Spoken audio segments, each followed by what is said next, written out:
Hello வணக்கம். இது உங்கள் சிவி ஜோன். ஸோ எல்லாரும் எப்படி இருக்கீங்க? காலை வணக்கம் டு ஆல். ஸோ ரொம்ப மழை பெஞ்சிட்டு இருக்கு, ரொம்ப பாதுகாப்பாக இருங்க. இப்போ பார்த்தீங்கன்னா சூப்பரான உங்களுக்கு ரொம்ப பிடித்த 4th வீக் டே 2 மார்னிங் ஓட் ரிசல்ட்ஸ் பார்க்க போகிறோம். அதுக்கு முன்னாடி பார்க்குற எல்லாரும் மறக்காமல் சப்ஸ்கிரைப் பண்ணிட்டு பாருங்கள். நீங்கள் சப்ஸ்கிரைப் பண்ணிங்கன்னா நீங்களும் நல்லா இருப்பீங்க, நானும் நல்லா இருப்பேன். சப்ஸ்கிரைப் பண்ணலாம், நல்லா தான் இருப்பீங்க. நான் நல்லா இருக்க மாட்டேன், அதுக்காக தான் சொல்கிறேன். ஸோ தயவு செஞ்சு சப்ஸ்கிரைப் பண்ணிட்டு பாருங்கள், அந்த லைக் தட்டி விடுங்க. இப்போ வாங்க அந்த வீடியோக்குள்ளே போகலாம்.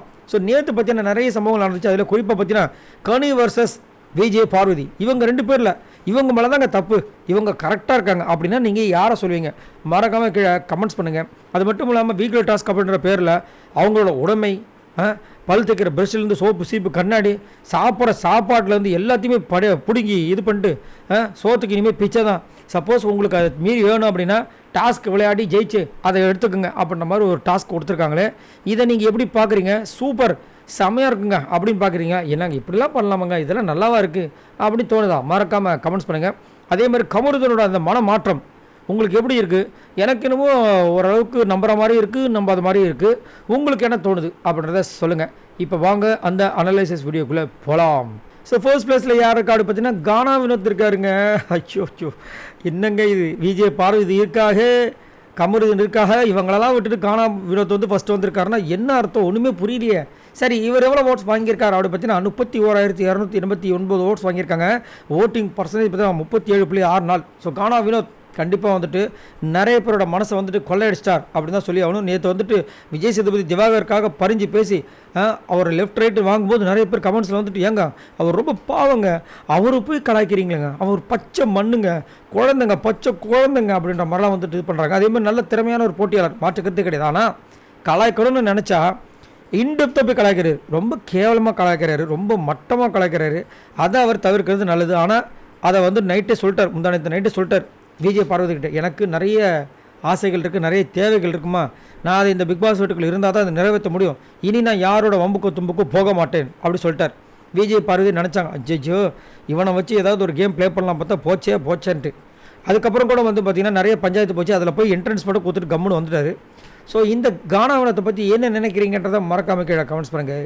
செகண்ட் பிளேஸ் பார்த்தீங்கன்னா அரோரா இருக்காங்க. இவங்க எவ்வளோ ஓட்ஸ் வாங்கியிருக்காங்க அப்படி பார்த்தீங்கன்னா 13,721 ஓட்ஸ் வாங்கியிருக்காங்க. ஓட்டிங் பர்சன்டேஜ் பார்த்தீங்கன்னா 16.51. ஸோ அரோரா இன்னங்க செகண்ட் பிளேஸ் வந்திருக்காங்கன்னு சொல்லிட்டு நிறைய பேர் வந்து காண்டாகுது.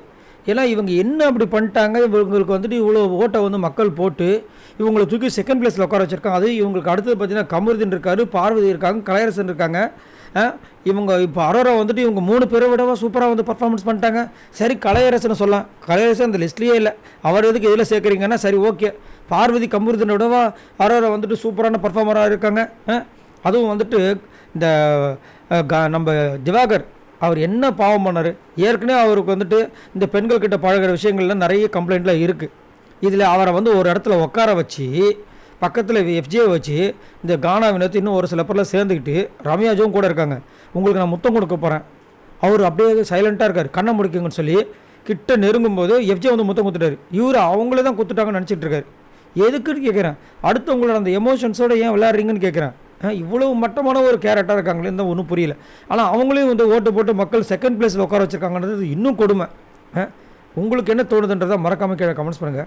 3வது பிளேஸ் நம்மளே கமருதீன் இருக்காப்புல. இவர் எவ்வளோ ஓட்ஸ் வாங்கியிருக்காரு அப்படி பார்த்தீங்கன்னா 13,653 ஓட்ஸ் வாங்கியிருக்காரு. ஓட்டிங் பர்சன்டேஜ் பார்த்தீங்கன்னா 16.42.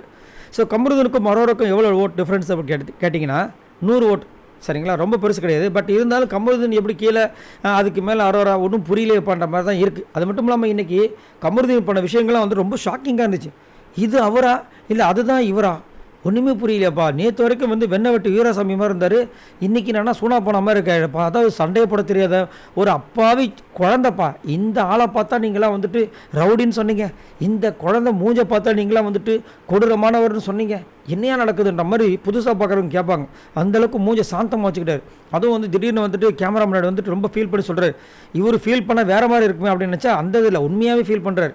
என்னை எல்லோரும் ஒதுக்கி வைக்கிற மாதிரி இருக்குது. ஆனால் இவங்களாம் என்னை ஒதுக்கிறதுக்கு யாருங்க, நான் வந்து மக்களால் தேர்ந்தெடுக்கப்பட்டவங்க, மக்களால் தான் இது வரைக்கும் நான் வந்திருக்கேன் அப்படி இப்படின்னு சொல்லிட்டு ரொம்ப ஃபீல் பண்ணி நிறைய விஷயங்கள் நான் ஷேர் பண்ணதை பார்க்க முடிஞ்சுது. அதே மாதிரி சண்டை போடும்போது கூட வந்துட்டு ரொம்ப அமைதியாக சண்டை போட்டார். என்னையா அது கமருதீன் ஒரு சேஞ்சு கொடுத்தா டப்பானே இறங்கிறாரு, இல்லையா ரவுடியாக மாறிடுறாரு, என்னப்பான்ற மாதிரி இருந்துச்சு. சரி, இந்த கமருதீனை பற்றி என்ன நினைக்கிறீங்க? கமருதீனோட விஷயங்கள் பார்வதியோடு சேரும்போது சூப்பராக இருக்கா, இல்லை பார்வதியை விட்டு விலகினா தாங்க இவர் நல்லா இருப்பார் அப்படின்னு நினைக்கிறீங்களா? மறக்காமல் கமெண்ட்ஸ் பண்ணுங்கள். 4வது பிளேஸ் பார்த்தீங்கன்னா பார்வதி இருக்காங்க. இவங்க எவ்வளோ ஓட்ஸ் வாங்கியிருக்காங்க அப்படி பார்த்தீங்கன்னா 13,423 ஓட்ஸ் வாங்கியிருக்காங்க. ஓட்டிங் பர்சன்டேஜ் பார்த்தீங்கன்னா 16.15. ஸோ பார்வதி கண்டிப்பாக வந்து ஒரு டஃப்பான ஒரு பிளேயர் தான், அது மாற்றுக்கட்டே கிடையாது. மேக்ஸிமம் எனக்கு தெரிஞ்சு அவங்க 106 நாள் உள்ளே இருக்கிறதுக்கு வாய்ப்புகள் எக்கச்சக்கமாக இருக்குது. ஆனால் எல்லாத்துக்குமே சண்டை போடக்கூடாது, ஓரளவுக்கு தான். அமிர்தமும் நஞ்சு, அதாவது அளவுக்கு மிஞ்சினால் அமிர்தமும் நஞ்சுன்னு சொல்லியிருக்காங்க. அமிர்தமே நஞ்சுன்னா இவங்க பேசுகிற விஷயங்கள் ஓரளவுக்கு கொஞ்சம் ரசிக்கும்படியாக இருக்கும், அப்புறம் நோயின்னு ஆகிடும், அதுக்கப்புறம் இரிட்டேட் ஆகிடும். அந்த மாதிரி தான் வந்து இப்போ வந்து எல்லாருக்கிட்டையும் பேர் வாங்கியிருக்காங்க.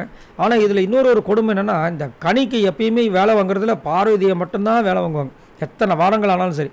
மற்றவங்களாம் வந்து ஓபி அடித்தாலும் பரவாயில்ல, மிக்சர் சாப்பிட்றாங்க பரவாயில்ல, பார்வதி என்ன பண்ணுறாங்க, வேலை செய்கிறாங்க பரவாயில்ல, எங்கேயும் வேலை செய்ய சொல்லு. வெறுப்பேற்றி அவங்க பர்சனல் நான் தொட மாட்டேன் அப்படின்னா, நீ என் பர்சனலில் தொட்டு தான் ஆகணும்னு சொல்லிட்டு வம்படியே சண்டை போட்டு கடைசியில் தொட வச்சு, அதுக்கு ஒரு பிரச்சனை வந்து சாரி கேட்க வச்சு, அதுக்கப்புறமா ராஜா வந்தான்னு சொல்லி கலாச்சி விட்டாங்க பார்வதி. பட் இருந்தாலும் ஏன் இவங்களே எல்லாருமே நோண்டிட்டு இருக்காங்கன்றது எனக்கு புரியல. உங்களுக்கு என்ன தோணுதுன்றது சொல்லுங்கள். 5வது பிளேஸ் பார்த்தீங்கன்னா கலையரசன் இருக்காப்ல. இவர் எவ்வளோ ஓட்ஸ் வாங்கியிருக்காரு அப்படி பார்த்தீங்கன்னா 11,045 ஓட்ஸ் வாங்கியிருக்காரு. ஓட்டிங் பர்சன்டேஜ் பார்த்தா 13.28. ஸோ கண்டிப்பாக இந்த வாரம் வந்துட்டு கலையரசன் தான் இந்த விட்டு போக போகிறார் அப்படின்னு கிளியர் கட்ட தெரியுது. ஏன்னா காலையிலேருந்து பார்த்தீங்கன்னா ஒரு 2 வாட்டி வந்துட்டு நாமினேஷன் ஃப்ரீ பாஸ் கையில் வந்துட்டு, அதாவது கை கட்டுறது வாய் கட்டாத மனவுக்கு போயிடுச்சு. அந்தளவுக்கு பண்ண வேண்டிய அவசியமே இல்லையே. ஏன் அந்தளவுக்கு வந்து கலையரசன் இப்படி பண்ணார் பிக் பாஸ்? உங்களுக்கு கனி தான் முக்கியம்னா கனியை மட்டுமே வச்சு பிக் பாஸ் நடத்திடலாமே, எதுக்கு இத்தனை பேர் அப்படின்ற மாதிரி நிறைய பேர் கருத்து தெரிவிக்கிறாங்க. அது மட்டும் இல்லாமல் கலையரசன் வந்துட்டு ஒரு இடத்துல நாமினேஷன் ஃப்ரீ பாஸ் வாங்கிட்டார், இல்லைன்றார் பிக் பாஸ். இல்லை நீங்கள் வேறு சூஸ் பண்ணுங்கன்னு. இன்னொரு இடத்துல சூப்பர் டிலக்ஸ் போகிறாரு, அங்கேயும் நாமினேஷன் ஃப்ரீ பாஸ் வாங்கிட்டார். இல்லை இது வந்து யோசிச்சு பண்ணுங்கன்றார். கடைசியில் அவர் வந்து நாமினேஷன்ஸ்குள்ளே வந்துட்டார். இப்போ எதுவுமே வாய திறக்கல. ஏன்பா நீங்கள் நினச்ச காரியம் இதுதானே நடந்துருச்சு அப்படின்ற மாதிரி இருந்துச்சு, பாவமாக இருந்துச்சு. பட் இருந்தாலும் கண்டென்ட் இல்லாத ஒரு ஆளை வச்சு என்ன பண்ண போகிறோம்? சரி, இவங்க எல்லோரும் மொத்தமான ஓட்ஸ் இது வரைக்கும் பார்த்தீங்கன்னா 83,131 ஓட்ஸ் வாங்கியிருக்காங்க. ஸோ நாளைக்கு கண்டிப்பாக வேறு லெவலில் வெறித்தனமாக இந்த வீக்லி டாஸ்க் இருக்க போகுது. அது மட்டும் இல்லாமல் அவங்க போட்ட ட்ரெஸ்ஸில் வந்து சென்ட்டு பாட்டிலு, சோப்பு, சீப்பு, கண்ணாடி, ப்ரஷ்ஷு, கிரிஷு எல்லாத்தையும் எடுத்துகிட்டு போயிட்டாங்க. சரி சாப்பிடவாது செய்யலாம்னு பார்த்தா சாப்பிட்ற பொருளையும் எடுத்துகிட்டு போயிட்டாங்க. கொஞ்சோண்டு கொடுத்துருக்காங்க, ஏதோ மனசு கேட்கலாம் அதனால் கொஞ்சம் கொடுத்து அனுப்புகிறேன், சாப்பிட்டு தொலைங்க அப்படின்ற மாதிரி. இதுக்கு மேலே வேணும்னா அந்த டாஸ்க்கை வின் பண்ணிட்டு வாங்கிக்கோங்கன்ற மாதிரி சொல்லியிருக்காங்க. ஸோ நீங்கள் உங்களோட கருத்து சொல்லுங்கள், உங்களுக்கு என்ன தோணுது? அது மட்டும் இல்லாமல் இந்த 5 பேர் எனக்கு இவங்களாம் ரொம்ப பிடிக்கும்னு நீங்கள் யாரை சொல்லுவீங்க? மறக்காமல் கமெண்ட்ஸ் பண்ணுங்கள் பாய் நண்பர்களே.